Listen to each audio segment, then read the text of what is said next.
C'est pas une prière de taré qui c'est la prière de l'évangile. C'est la prière de la parole de Dieu. C'est la prière de l'Église. C'est la prière des fins des temps. C'est la prière qui va vaincre le démon. Et le démon ne supporte pas cette prière parce que c'est la prière la plus évangélique, c'est la prière la plus biblique et c'est la prière la plus ecclésiale. Un petit enseignement pour nous rappeler qu'est-ce que c'est que le Saint-Rosaire. D'abord, je veux commencer par un rêve merveilleux du Padre Pio.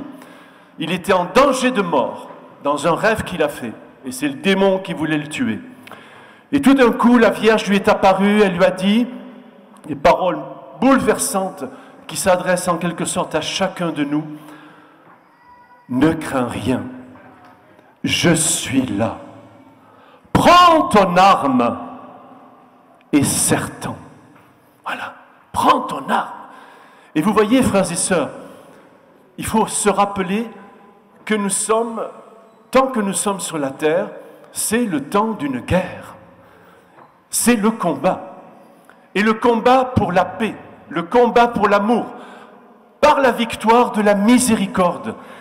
Et si vous lisez l'Épître aux Éphésiens, il nous est parlé de l'armure de Dieu. Et Éphésiens 6, cette fameuse armure de Dieu dont Saint Paul dit, si on n'a pas cette armure, on va crever. Et il faut relire ce passage, c'est la parole de Dieu. Et Sainte Catherine de Sienne disait, sans la guerre, mais la bonne guerre, pas la guerre de Daesh, pas la guerre du transhumanisme, par toutes ces horreurs qui sont autour de nous et qui veulent étouffer l'humanité. La guerre pour l'amour du Christ. Et c'est la guerre dans la victoire de l'humilité et de la paix. Et le rosaire, c'est la victoire de l'humilité. Il faut bien comprendre, c'est une prière très pauvre, mais c'est une prière très riche, parce que vous avez le Notre Père. Qu'est-ce qu'il y a plus grand que Notre Père? C'est sorti du cœur de Jésus. Vous avez le Réjouis-toi Marie, qui nous a été donné par l'ange. Et ensuite, Sainte Marie, Mère de Dieu, ça c'est l'Église qui nous donne cette prière. Et vous avez la méditation des 20 mystères maintenant, qui est le cœur de l'Évangile. Donc c'est un résumé d'Évangile. Il faut bien comprendre ça. On ne perd pas son temps. On ne se détourne pas de la parole de Dieu quand on dit « ouais, ce vieux chapelet, ce truc, voilà ». Non! On retourne au cœur de la parole. Et je vais vous le prouver en quelques secondes. Excusez-moi, mais ce n'est pas moi, c'est la parole de Dieu. D'abord, Lucie de Fatima. Depuis que la très sainte Vierge a donné une grande efficacité au chapelet, il n'y a pas de problème matériel, national ou international qui ne puisse être résolu par le chapelet et nos sacrifices. Oh, quelle parole! Mais vous applaudissez pas, vous dormez! Rendez-vous compte du trésor que vous avez dans les mains. Si vous n'y croyez pas, vous passez à côté d'un trésor que désire le Christ. Parce que quand Jésus nous a dit sur la croix, ils ont rappelé ce mystère de la croix, « Voici ta mère ». Quand Jésus a dit « Voici ta mère », il donnait aussi tout ce regard de Marie. Vous vous souvenez, Luc 2, 19. Toute la vie du Christ est inscrite dans le cœur immaculé de Marie. Et quand nous récitons le rosaire, nous plongeons au cœur de la parole de Dieu. Nous plongeons dans le cœur immaculé de Marie qui dans les 20 mystères nous donne le cœur de la parole de Dieu. Voilà la vérité. Ce n'est pas une prière de taré qui c'est la prière de l'Évangile. C'est la prière de la parole de Dieu. C'est la prière de l'Église. C'est la prière des fins des temps. C'est la prière qui va vaincre le démon. Voilà. Et on n'en a pas d'autre. Parce que ça nous renvoie à la parole de Dieu. Ça nous renvoie à l'Eucharistie. Ça nous renvoie au cœur de l'Église. Amen. Alors encore, le rosaire, c'est la clé de la victoire. Le rosaire est né du cœur de Marie. Le rosaire, c'est Jésus qui nous a dit « Voici ta mère », je viens de le dire. Mais qu'est-ce que nous a dit Marie à Fatima, qui est quand même la plus grande apparition depuis les 2 derniers siècles de l'Église et qui nous renvoie à la fin des temps. Comme nous l'ont dit les derniers papes. Quand nous étions en communauté à Fatima, quand Benoît XVI a prêché, le 13 mai 2010, lisez l'homélie, c'est une homélie prophétique.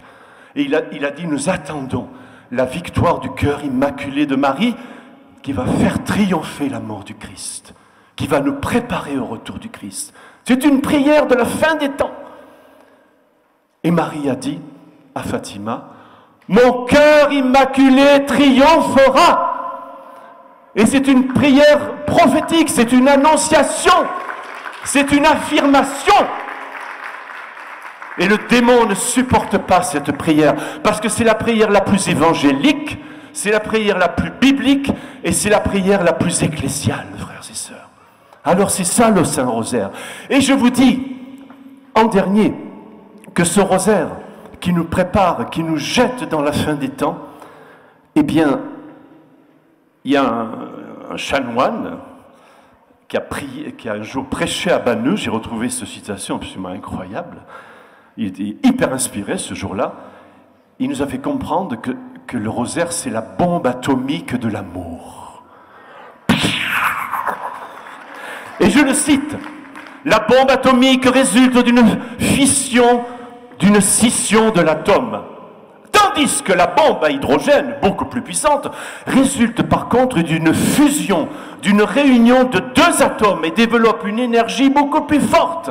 Ainsi, par l'union, nous obtenons une force plus grande que par la division, la scission, qui est l'arme du diable. Ça, c'est moi qui le dis. Symbole de notre puissance lorsque nous sommes unis. Alors Satan prêche et insinue partout aujourd'hui la division, l'horreur. Et nous sommes coincés entre Daesh et le transhumanisme. Ces 2 monstres qui essaient de nous écraser. Eh bien, Marie nous invite à cette énergie qui est proposée à travers la bombe à neutrons spirituels, le Saint-Rosaire. Le Saint-Rosaire qui nous unit au cœur de Jésus et qui va faire éclater son amour, qui va vaincre tous les monstres. Une dernière parole, moi sur le rosaire j'en finis plus, hein, parce que vous comprenez, c'est toujours, ouais, c'est une dévotion, tatati, un truc pour grand-mère, j'ai rien contre les grand-mères, je les aime beaucoup, mais enfin, c'est pas ça, c'est la prière que nous a donnée Marie pour vaincre Satan à la fin des temps, et pour que la puissance de l'Évangile, la puissance du cœur de Jésus manifeste la douceur, la beauté de son amour. Le rosaire, comme je l'écris dans mon livre sur le rosaire, ma prière préférée, c'est l'arme fatale. C'est le laser imparable. C'est l'invincible douceur.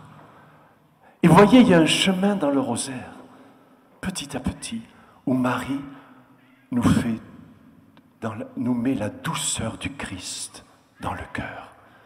Et cette douceur, elle fait fuir tous les démons.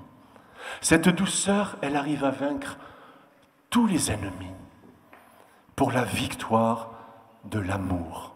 La victoire de l'amour. Voilà, frères et sœurs, notre défi. Et je termine par une dernière parole, celle des papes.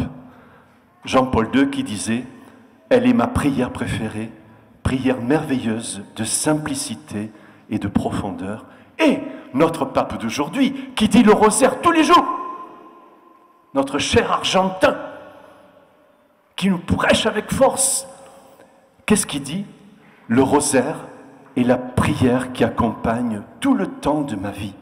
C'est la prière des simples et des saints. C'est la prière de mon cœur. Et vous savez, notre pape actuel, quand il a des réunions avec les cardinaux, avec des gens, à un moment donné, il s'arrête, il dit « Oula, j'en peux plus, on arrête, on arrête. » Il prend une demi-heure, le temps de dire un chapelet, et il revient. « Ça y est, maintenant je suis en forme, on recommence. » Génial. Et voilà ce qu'on doit faire, comme nos papes. La prière des petits de Marie, la prière des saints dans le Christ. Amen.